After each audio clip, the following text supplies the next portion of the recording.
Have you ever considered that perhaps marriage, as most people imagine it, is not about love, but about expectation? It's an uncomfortable provocation, I know. But stop for a moment and look around you. How many people do you know who are trapped in relationships where love has become a silent list of obligations? How many couples live demanding, molding themselves, trying to fit an idealized image that never really existed?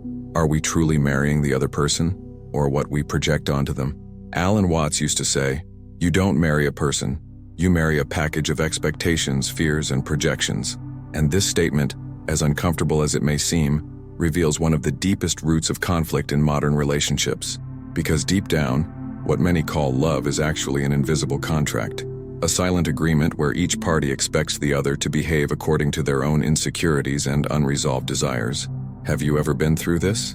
Perhaps it began as a light, spontaneous passion, full of laughter and curiosity, but gradually subtle demands emerged. You've changed. You don't understand me anymore. You're not like you were in the beginning. And then begins the game of adjusting the other to one's own expectations. Marriage, which should be a space of freedom and presence, becomes a kind of emotional bargain, where each person gives something, expecting something in return. And when that doesn't happen, resentment grows. Watts warns us that we confuse love with possession, we confuse security with control, and we confuse commitment with imprisonment. But isn't there another way?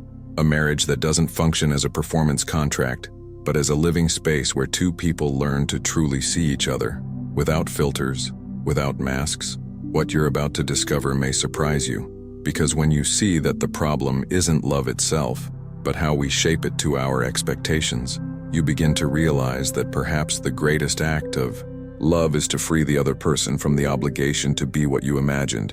And then, something profound happens. The relationship stops being a reflection of your fear and becomes a mirror of your consciousness. Stay with me until the end, because throughout this video we'll explore this perspective in more depth. We'll talk about why so many marriages fail not for lack of love, but for excess illusion. We'll understand how we build this emotional business, disguised as romance, and how we can, with courage and presence, break this cycle. After all, perhaps true commitment isn't about demanding consistency, but about allowing the other person to change, grow, and reveal themselves, just as you do. And it's precisely in this space of freedom that true love begins to blossom. And it is precisely in this space of freedom that real love begins to blossom. Because when two people meet without needing to be perfect for each other, something much deeper emerges. Presence. Not the automatic presence of someone in the same room, but the conscious presence of someone who sees the other as they are, in constant movement, in transformation, in discovery. This kind of relationship doesn't depend on invisible contracts or rigid promises. It's born from the acceptance that everything is changing, including you, and that is liberating. When you stop trying to fix the other person or control the course of the relationship like someone running a business, you finally begin to love. And love in this pure state doesn't need to be explained.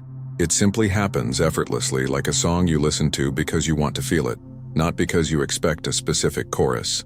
Alan Watts said the problem lies in turning marriage into a kind of emotional insurance policy, an agreement made out of fear of loneliness, fear of change, fear of being left behind. But true love isn't born of fear. It's born of the courage to be with someone without having to tie them down. And if you feel that this kind of reflection touches you, that this content makes you think beyond the obvious, if it awakens something deeper in you about love, freedom, and consciousness, then you already know what to do. Subscribe to the channel, not only so you don't miss the next videos, but because this is a space where we will continue exploring these topics in depth, calmly, and with the sensitivity they deserve. This is the kind of conversation that doesn't fit into ready-made sentences, and if you've made it this far, you probably feel the same way. So take a deep breath, because what comes next may make you see marriage and yourself in a whole new way. And the curious thing is that, even knowing this somewhere deep down, most of us still insist on treating love as a kind of silent exchange. I'll give you this, so you give me that. And when the agreement is broken, when the other person changes, when they no longer react the way we expected, frustration, fear, and a sense of betrayal arise. But did they break the agreement? Or were we the ones who created a contract that was never spoken aloud? Alan Watts spoke about this with almost disconcerting clarity. According to him, we love the other person, until they change. That is, until they no longer fit the image we idealize. And the truth is, everyone changes. People grow, retreat, transform, carry trauma, go through internal phases that even they don't understand. So, if the love you feel depends on the other person remaining the same, is that really love? Or is it just a sophisticated form of emotional control? This is where many marriages begin to crumble, not for lack of love, but for excessive demands. That's why so many people marry with a sense of security, only to find themselves trapped in a maze of emotional obligations. A marriage, when built as a contract of protection, ceases to be a shelter and becomes a prison. The other person is no longer a person with whom we share our lives, but a character who must behave according to our internal demands, often unspoken, but strongly expected. Now I want to go even deeper into this subject, because there's something almost no one has the courage to admit. Many marriages begin out of fear. Fear of being alone, fear of not being enough, fear of not fitting into the expected social mold, and fear, no matter how disguised, is never a good foundation. When you join someone just to escape yourself, you carry that emptiness with you. It doesn't disappear, it just changes form. And the worst part is that, by doing so, you place the burden of completing you on the other person, when, in truth, that responsibility was always yours. Society has romanticized marriage as a point of arrival, as if by finding the right person, everything would finally fall into place.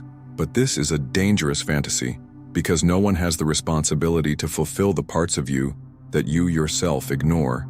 Marriage, for many, becomes an emotional shortcut, a way of avoiding looking within. And, as contradictory as it may seem, it is precisely this movement of escaping oneself that ultimately suffocates the relationship. What Watts proposed was almost the opposite. Before joining someone, learn to be with yourself. Learn to enjoy your own presence. Learn to listen to yourself, to observe yourself, to embrace yourself, because only then will you be able to relate without the burden of demanding that the other person be what you cannot be for yourself. When you are whole, you don't need the other person to complete you, just to walk alongside you, and that changes everything. That's why he compared love to a song, not a business plan. You don't listen to a song just to get to the end. You listen to feel every note, every turn, every silence. Likewise, true love doesn't seek a result. It lives in the now, in the moment when two conscious beings choose, day after day, to dance together. Sometimes the rhythm changes, sometimes the steps misalign, but the music continues. And it is in this continuity that beauty resides. This type of relationship requires a new mindset, a silent but profound transformation, a lighter, more mature, more present perspective. There's no longer room for the idea of marital success based on external goals. True success lies in remaining free, even when together. And this, though simple, is rare, because it involves giving up control, expectations, and even the need to be right. Because when something inside you moves upon hearing these words, it's a sign that the seed was already there. And all a seed needs is space. Space to grow, to burst, to blossom. And perhaps love works the same way. We've been conditioned to believe that when we love someone, we need to keep them close, inside, trapped, safe. But Alan Watts said that true commitment isn't born of obligation, but of constant choice. Love isn't about trapping, it's about allowing. Allowing the other person to be who they are, even when it challenges your certainties. Allowing them to change, to make mistakes, to discover new paths, and yet still being able to dance with them. It's curious how, in most marriages, this freedom is frightening, because we've been taught to believe that loving someone means ensuring they don't leave. But love isn't a fence. It's a bridge, a living bridge, one that needs to be rebuilt every day, with attention, with truth, with space. And this construction requires maturity. It requires abandoning the childish desire for possession and entering into another kind of pact, that of presence. Not just physical presence, but the kind that looks into the eyes and truly sees the other, that truly listens, that is there, whole, even when things change, and they will change. The truth is that every lasting relationship goes through seasons, springs of enchantment, winters of silence, summers of intensity, and autumns of new beginnings. The problem is that many people want to experience only spring. They want to keep their romance frozen in an eternal beginning. But that's not possible. And, in trying to force constancy, we end up killing spontaneity. which is where the beauty of love lies. When you understand that love is not a product, but a process, everything changes. Because the process is alive, imperfect, full of curves and contradictions. And this is not a flaw, it's art. Just as a song needs pauses and dissonances, love also needs space to breathe. There is no harmony without contrast. There is no depth without risk. And perhaps the greatest risk anyone can take in love is precisely being honest, saying what you feel, showing your wounds, revealing the secrets of your heart, even when it's scary. Because in a culture that teaches us to hide, being transparent is a revolutionary act. And every real relationship needs this internal revolution, getting beyond the surface and diving into what really matters. But this dive doesn't start with the other. It starts with you. Before demanding that someone else see you, ask yourself, have I been seeing myself?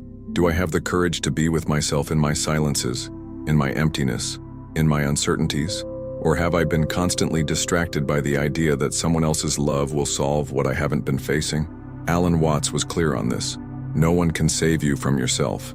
And if you haven't learned to love yourself in solitude, you'll end up using love as anesthesia. You'll want someone else to tell you you're enough. But that will never be sustainable, because someone else can't bear the responsibility for your worth. That's why so many marriages become silent battles for validation.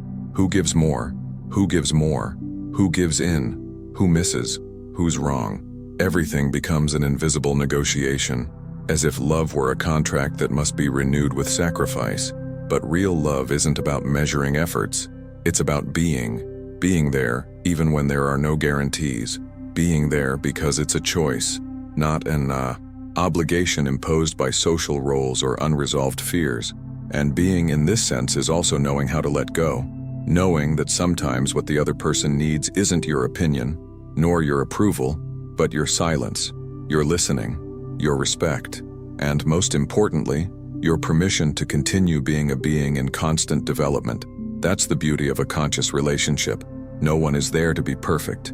They're there to be authentic, to share a journey, to support each other, not limit each other.